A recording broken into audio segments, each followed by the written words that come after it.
உங்களுக்கான உணவையும் உங்களுக்கான விதைகளையும் நீங்க பொறுப்பேற்காத வரைக்கும் உங்க தலைமுறையை நீங்க நிலைநிறுத்த முடியாது. இந்த மழை நீரும் இந்த இயற்கை வளங்களும் மரங்களும் நம்மளால உருவாக்கப்பட்டது கிடையாது. நம்ம இல்லைனாலே அது எளிமையா அது இயற்கையால பாதுகாக்கப்படும். இப்ப நம்மளால என்ன ஆகுது, எல்லாம் பாதிப்புக்குள்ளடையுது. அதை பாதுகாக்க வேண்டிய கடமை நமக்கு, பொறுப்பு கண்டிப்பா நம்ம மனித இனத்துக்கு இருக்கு. நிலைத்த நீடித்த வேளாண்மையை நீங்க செய்ய முடியும். அதுக்கு எவ்வளவு அனுபவம் தேவைன்றதை நான் சொன்ன இந்த விளக்கத்திலேயே நீங்க புரிஞ்சுக்கலாம். அது தொடக்க காலத்துல நீங்க அந்த ஒரு பார்வையோட செயல்பட வேண்டாம். முதல்ல நீங்க ஒன்னொன்னா கத்துக்கோங்க. மண்ணுன்னா என்ன, பஞ்சபூதங்கள் என்ன, விதைகள் என்ன, நுண்ணுயிர்கள் என்ன, பல்லுயிர்கள் என்ன, எல்லாத்தையும் கொஞ்சம் கொஞ்சமா நம்ம புரிஞ்சுக்கிட்டு வந்து அங்க அணுகும் போது நீங்க இந்த நிலைத்த நீடித்த வேளாண்மை எல்லாம் நீங்க செய்ய முடியும். கால்காணி யூடியூப் சேனல்ல 2000க்கும் மேற்பட்ட நண்பர்கள் எங்களை ஊக்கப்படுத்தும் வகையா சப்ஸ்கிரைப் பண்ணியிருக்கீங்க. உங்களுக்கு கால்காணி யூடியூப் சேனல் சார்பா மனமார்ந்த நன்றி. மேலும் எங்களை ஊக்கப்படுத்தி அடுத்தடுத்த காணொளிகளை பதிவு செய்ய சப்ஸ்கிரைப் பண்ணாதவங்க உடனடியா சப்ஸ்கிரைப் பண்ணுங்க. நம்முடைய காணொளிகளை பார்த்துட்டு தொடர்ந்து பல நண்பர்கள் தொலைபேசி மூலியமா தொடர்பு கொண்டு வாழ்த்து தெரிவிச்சிருந்தீங்க. மிக்க மகிழ்ச்சி. அது மட்டும் இல்லாம உங்களோட கேள்விகளையும் சந்தேகங்களையும் கேட்டு தெரிஞ்சுக்கிட்டீங்க. அதாவது இயற்கை வேளாண்மை சாத்தியமா, தற்சார்பு வாழ்வியலுக்குள்ள நம்ம எப்படி போகிறது, குறுகிய நிலத்துல மரப்பயிர்கள், பழமரங்கள் இதெல்லாம் நடவு செய்ய முடியுமா, அது மட்டும் இல்லாம சொட்டு நீர் அமைப்பு, மழைநீர் சேகரிப்பும் கட்டமைப்பு, இது போன்ற கேள்விகள் பல எழும்பிச்சு. குறிப்பா நமக்கு கால்காணி அமைக்க எவ்வளவு செலவாகும், அதுல விளைஞ்ச பொருட்களை நம்ம சந்தைப்படுத்தி வருவாய் ஈட்ட முடியுமா, இது போன்ற பல கேள்விகள். இந்த கேள்விகளுக்கெல்லாம் தொலைபேசி மூலியமா நம்மளால தெளிவான விளக்கத்தை கொடுக்க முடியாதுன்றதுதான் உண்மை. இந்த கேள்விகளுக்கு தெளிவான விளக்கத்தை நீங்க பெறணும்னா கால்காணி சூழலியல் அறக்கட்டளை இதற்கான நேரடி களப்பயிற்சி வகுப்பை ஏற்பாடு பண்ணியிருக்கோம். இந்த நேரடி களப்பயிற்சி வகுப்புல நீங்க பங்கு பெற்று இதற்கான தெளிவான விளக்கத்தை நீங்க தெரிஞ்சுக்கலாம். வருகிற ஞாயிற்றுக்கிழமை 8ஆம் தேதி காஞ்சிபுரம் மாவட்டம் உத்திரமேரூர் வட்டம் அரசாணிமங்கலம் கிராமத்துல கால்காணி நில வடிவமைப்பு அமைச்சிருக்கோம். அந்த நில வடிவமைப்புல நேரடி களப்பயிற்சி வகுப்பு நடக்குது. இந்த களப்பயிற்சி வகுப்புல நீங்க பங்கு பெறறதுக்கு முன்பதிவு கண்டிப்பா அவசியம். முன்பதிவு தொடர்பு கொண்டு முன்பதிவு பண்ணிக்கோங்க. வாங்க காணொளிக்குள்ள போகலாம்.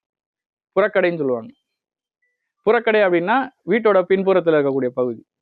புறக்கடையில இருந்த புறக்கடையில பண்ண விவசாய முறையால தான் இப்போ வந்து விதைகள் இப்போ இன்னும் தகவமிச்சிட்டு இருக்கு. சந்தைக்கான விவசாயத்தை பண்ணாம புறக்கடையில பண்ண விவசாயம் தான் இப்போ விதைகளை வந்து பாதுகாத்துட்டு இருக்கு. அந்த புறக்கடை தான் அதோட பெரிய அளவு தான் கால்காணி, வேற ஒன்றும் இல்லை. உங்களோட புறக்கடையா நீங்க பார்க்கணும். புறக்கடைனா வீட்டோட அருகாமையில் இருக்கக்கூடிய ஒரு சின்ன பகுதின்னு சொல்லுவாங்க. அது வழக்கத்துல சொல்லுவாங்க முன்னோர்கள். புறக்கடையில போயிட்டு அங்க இருக்க கத்திரிக்காய் பறிச்சுட்டு வா அப்படின்னு சொல்லுவாங்க. அந்த மாதிரி ஒரு சின்ன இடத்த வந்து கொஞ்சம் பெருசா நம்ம பயன்படுத்திக்கிறோம் சூழலுக்காக. அப்போ வந்து வீட்டை சுத்திய மரம் இருக்கும் இயல்பாவே.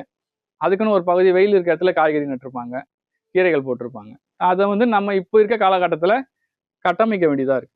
அப்போ ஒரு கால்காணியை வடிவமைச்சிங்கன்னா உங்க உணவு தேவை ஒண்ணு, பல்லுயிரோட சூழல் ஒண்ணு, ரெண்டாவது பல விதைகள், பல மரபு ரகங்களை மீட்க முடியும் ஒண்ணு, விதை வங்கியை உருவாக்க முடியும். அதோடு மட்டும் இல்லாமல் இது வந்து ஒரு முன்மாதிரியான சூழல் மேம்பாட்டுக்கான ஒரு கட்டமைப்பு. இப்போ இந்த பாத்தியோட அளவு வந்து பாத்தீங்கன்னா 5 அடி பாத்தி எடுத்திருப்போம். 1.5 அடி கால்வாய். இது 1.5 அடி பாதை, அப்புறம் 2 அடியா மாறுது, 2 அடி 3 அடியா மாறுது, 3 அடி இந்த அகலத்துக்கு வருது. இந்த நீர் மேலாண்மையோட வடிவமைப்பு பார்த்துக்கோங்க. அப்போ நடைபாதை 1.5 அடி வச்சிருக்கோம். இந்த 1.5 அடி நடைபாதை வடிகாலா இருக்கு, 5 அடி பாத்தி இருக்கு. இந்த 5 அடி பாத்தியில வந்து நம்ம இந்த பாத்தியோட உயரம் இதெல்லாம் வந்து பாத்தீங்கன்னா மண்ணை உழவு பண்ணி மண்ணை வந்து மண்வெட்டியில எடுத்து போறக்கூடிய மண் என்னவோ அதுதான். ஒரு நிலத்துல வந்து 3/4 அடி இருக்கலாம், ஒரு நிலத்துல 1 அடி மண்ணு கூட தூக்கி போடுறப்போ 1 அடி உயரம் கூட பாத்தி இருக்கலாம், 1/2 அடி கூட இருக்கலாம். அதெல்லாம் பிரச்சனையே கிடையாது. எனக்கு பாத்தீங்கன்னா 2 அடி உயரம் இருக்கணும், அதுதான் மேட்டு பாத்தி. இதெல்லாம் கிடையவே கிடையாது. நீங்க அதெல்லாம் போட்டு குழப்பிக்கவே வேண்டாம். இப்போ நான் உழவு ஓட்டுறோம், மண்ணோட பொலப்பொலப்பு தன்மை, மண்ணோட இருக்குத்தன்மை இதெல்லாம் வேறுபடும் மண்ணுக்கு மண்ணு. அப்படி ஏற்ற மாதிரி தான் பாத்தியோட உயரம்லாம் வேறுபடும். அந்த வகையில உழவு ஓட்டின மண்ணை நாங்க இதை மண்வெட்டியில எடுத்து சுழுவா மண்ணுல இருந்து மண்வெட்டி வச்சு மண் அள்ளும் போது அந்த கட்டான் தரையா இருக்கும் பாருங்க, அடி தரை. அதுக்கப்புறம் வெட்டினாதான் மண் எடுக்க முடியும், மேலோட்டு அள்ள முடியாது. அந்த அளவுக்கு இருக்கக்கூடிய மண்ணை வரைக்கும் எடுத்து பாத்தி அமைச்சிட்டோம். அப்போ நீங்க உங்க தற்சார்புல இருந்து தான் சந்தையை தொடங்கணும், வருவாயை தொடங்கணும். இங்க தலைகீழா நடக்குது. வருவாயில இருந்து தான், தற்சார்பே இல்லாம வருவாய்க்கு மட்டும்தான் விவசாயம் நடக்குது. அப்ப என்ன நடக்கணும், முதல்ல என்ன பண்ண, என் உணவு தேவை, அந்த உணவு தேவை தான் மற்றவங்களோட உணவு தேவை, மற்றவங்களோட உணவு தேவை தான் என்னோட சந்தை. இந்த புரிதல் தான் நமக்கு தேவை. இந்த இயற்கை வேளாண்மையில வெற்றி அடையறதுக்கு 2 விஷயம் ரொம்ப அடிப்படையா தேவை. அதை நீங்க புரிஞ்சுக்கிட்டா போதும். 1 எளிமை, 2வது பொறுமை. எளிமை எவ்வளவுக்கு எவ்வளவு நீங்க உங்களை எளிமைப்படுத்திக்கிறீங்களோ, உங்க செலவினங்களை குறைச்சு, எது அடிப்படை, எது ஆடம்பரம்ன்ற புரிதலோட இதெல்லாம் வகுத்து நீங்க இயற்கை வேளாண்மைக்குள்ள வந்தீங்கன்னா மட்டும்தான் இயற்கை வேளாண்மையை நீங்க வெற்றி அடைய முடியும். இது இல்லாமல், ஏன்னா இயற்கை எளிமையானது. நீங்க ஒரு பட்டாம்பூச்சி ரசிக்கிறதுக்கு யார்கிட்டயும் காசு கொடுத்து ரசிக்க வேண்டிய அவசியம் இல்லை. ஒரு தேஞ்சிட்டு கத்துறது என் காதல விழுறதுக்கு யாருக்கையும் பணம் கொடுக்க வேண்டியது இல்லை. அப்ப இயற்கை எளிமையானது. நீங்க எளிமையா இல்லாமல் எப்படி இயற்கையை நெருங்க முடியும்? ஸோ அந்த வகையில பாத்தீங்கன்னா எளிமை 1. 2வது பொறுமை. இந்த பொறுமைன்றது ஒவ்வொருத்தரோட அனுபவம் சார்ந்து வேறுபடும் காலங்கள். நான் 5 வருஷமா இருக்கேங்க, இன்னும் என்னால செய்ய முடியும். அப்ப நீங்க என்ன பண்ணா, முழுமையா மண்ணில் இறங்கி களத்துல வேலை செய்யல, முழுமையா இயற்கையை ரசிக்கல. இயற்கை வேளாண்மைன்றது எனக்கு நஞ்சில்லா உணவை தயாரிக்கிறது கிடையாது, உங்களுக்கு தேவையான நஞ்சில்லா உணவை தயாரிக்கிறது கிடையாது. இயற்கையோட ஒன்றி போகக்கூடிய இயற்கையை பற்றிய புரிதல், இயற்கையை பற்றிய அந்த பார்வை, இதெல்லாம் நீங்க வளர்த்துக்கிறது தான் இயற்கை வேளாண்மையோட அடிப்படையே. அதை நீங்க புரிஞ்சுக்கிட்டீங்க அப்படின்னா உங்களோட உணவு தேவை தானா பூர்த்தி அடைஞ்சிடும். நீங்க நினைச்சதை விட பல மடங்கு உற்பத்தி இருக்கும், விளைச்சல் இருக்கும், பல்கி பெருக்கும். உங்களால என்ன பண்றதுன்னு தெரியாது. நாங்களாம் நிறைய முறை விவசாயம் பண்ணி, இப்போ முள்ளங்கி நடவு பண்ணி, அந்த மாதிரி நிறைய தக்காளி நடவு பண்ணிலாம் போகும்போது எங்களால் சந்தைப்படுத்த முடியல. அவ்வளவு விளைச்சல் நாம சும்மா தான் வச்சு விட்டுருப்போம். அது திரும்பி கூட பார்த்துருக்க மாட்டோம் ஒரு நேரம். அது பார்த்தோன்னா வளர்ந்து நிற்கும், அதை விற்பனை பண்ண நம்மளால முடியாது. இதுதான் இயற்கையோட ஆற்றல். இயற்கை பேராற்றலானது, ஆனா ரொம்ப எளிமையானது. ஸோ அதை அதோட வழியில நம்ம அதை போய் புரிஞ்சுக்கிட்டோம்னா அதோட பாதை, அதாவது இந்த வாழ்க்கையில இயற்கைன்றது ஒரு ஆற்று நீர் மாதிரி. அந்த ஆற்றுல நீங்க ஏறி ஒரு படகுல உட்காந்து அந்த படகு அது பாட்டு கூட்டு போகும். ஆனா நம்ம என்ன பண்றோம், அந்த ஆற்றுக்கு எதிர் திசையில நீந்தணும்னு நினைக்கிறோம். அப்ப என்ன ஆகுது, உங்க ஆற்றல் வீணாகுது. எதிர் திசை போக முடியாதுன்ற புரிதலே நமக்கு வரமாட்டேங்குது. அப்படி போக முடியாது. அதுதான் உண்மை நிலவரம். ஆறு எந்த பகுதி பாயுதோ அதோட பயணிக்கும் போது நீங்க அந்த ஆற்றோட பயணத்தை நீங்க ரசிக்கலாம், இயற்கையை ரசிக்கலாம், உங்க வாழ்க்கையை ரொம்ப எளிமையா எடுத்துட்டு போகலாம். ஸோ இந்த மாதிரி நீங்க போராட்டங்களை நம்ம போராட்டங்களை நம்மளே தான் உருவாக்கிக்கிறோம் அப்படின்றத நம்ம புரிஞ்சுக்கணும்.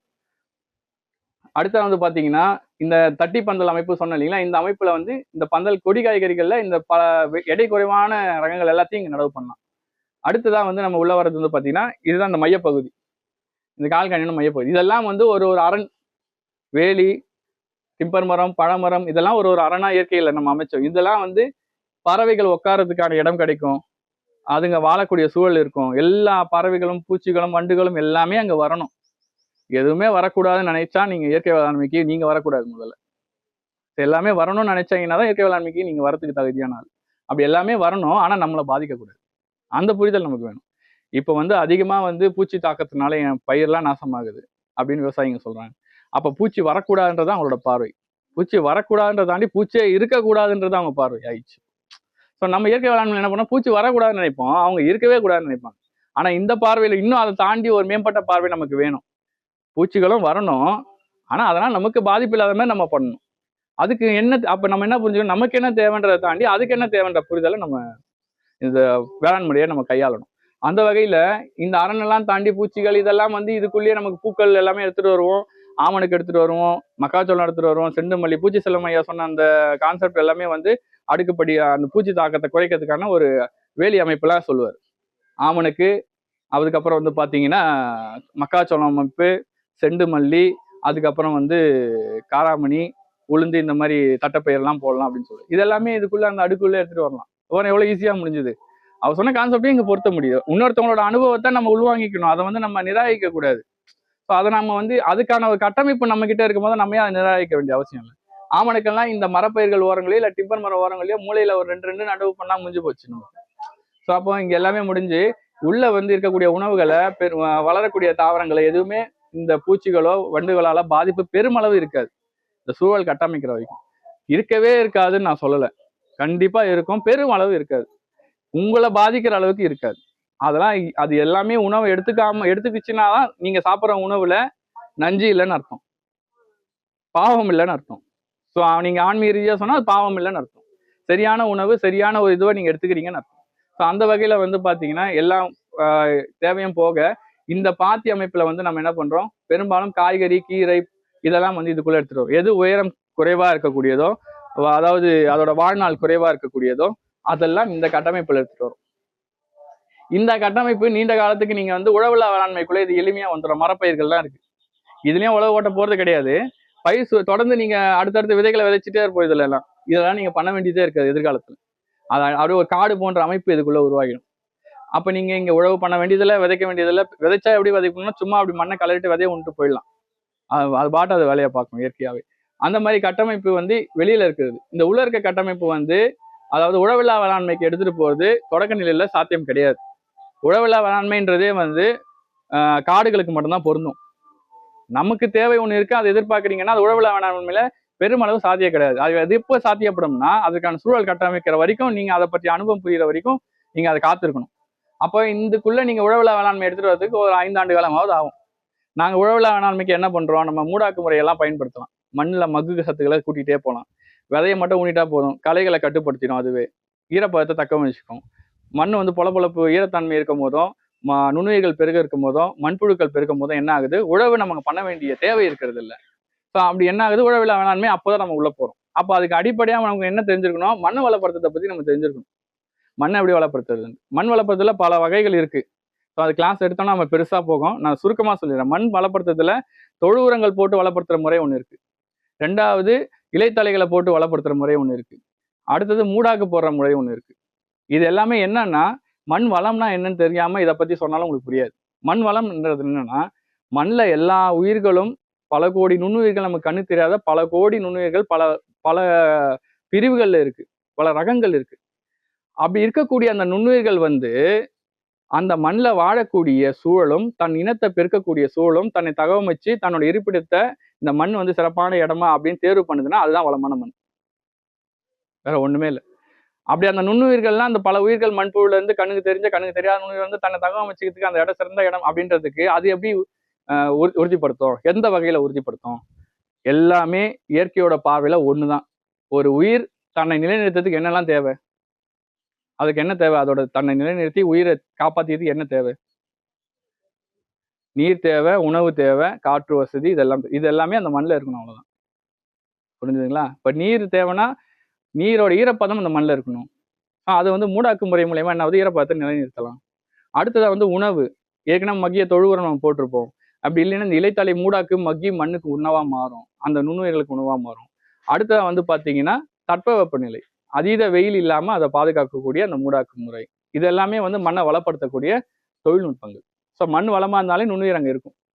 அப்படி நுண்ணுயிரே அங்கே மண்ணில் இல்லைனாலும் வளமா இருக்கு, நுண்ணுயிர் இல்லை, அதாவது உணவு இருக்கு, சாப்பிட்றதுக்கு ஆள் இல்லை அங்கே வந்து அப்படின்னா அந்த சாப்பிடக்கூடிய ஆட்களை வர வைக்கணும். யார் மூலியமா வர வைக்க முடியும்? மாட்டு சாணம் கோமியங்களை கொண்டு அந்த நுண்ணுயிர்களை அந்த மண்ணில் எடுத்துட்டு வந்து அமிர்த கரைசல் நம்ம உருவாக்கி செயற்கையா உருவாக்கி அந்த மண்ணில் நம்ம இயற்கையா கொடுக்கணும். அப்போ நுண்ணுயிர்கள் அங்கே வந்துருச்சு, நுண்ணுயிர்களும் வந்துருச்சு, உணவு இருக்கு, அதான் வளமான மண். அப்படி இல்லை, எனக்கு உணவே இல்லை, நான் அமிர்த கரைசல் கொடுத்துட்டே இருக்கிறேன்னா அது அதாவது குறுகிய காலம் மட்டும்தான் நுண்ணுயிர்களை மண்ணில் தன்னை தகவமைச்சுக்க முடியும். நீண்ட நாளைக்கு இருக்க முடியாது. அது உணவு இருந்துச்சுன்னா அது இருக்கும்.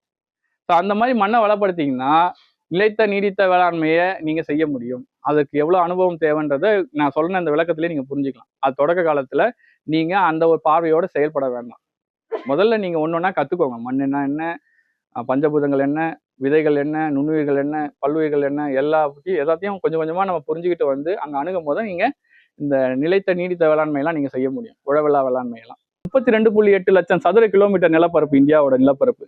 இந்த நிலப்பரப்புல ஆளுக்கு ஒரு கால்காணி அவங்க குடும்பத்துக்கு 140 கோடி மக்கள் தொகை இந்தியாவில் இருக்காங்க.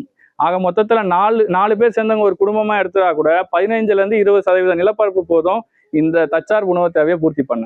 மற்ற நிலப்பரப்புகள் மலைகள், ஏரிகள், குளங்கள், ஆறுகள், காடுகள்னு நம்ம விட்டா கூட இந்த 15-20% போதுமானதுனா கிட்டத்தட்ட நமக்கு 70% நிலம் இயற்கையோட போக்குல விட்டாலே போதும். நம்ம உணவுக்காக இங்க போராட வேண்டியதில்லை, போட்டி போட வேண்டியதில்லை, அதுக்கப்புறம் இதற்காக இயற்கையை சிதைக்க வேண்டியதில்லை.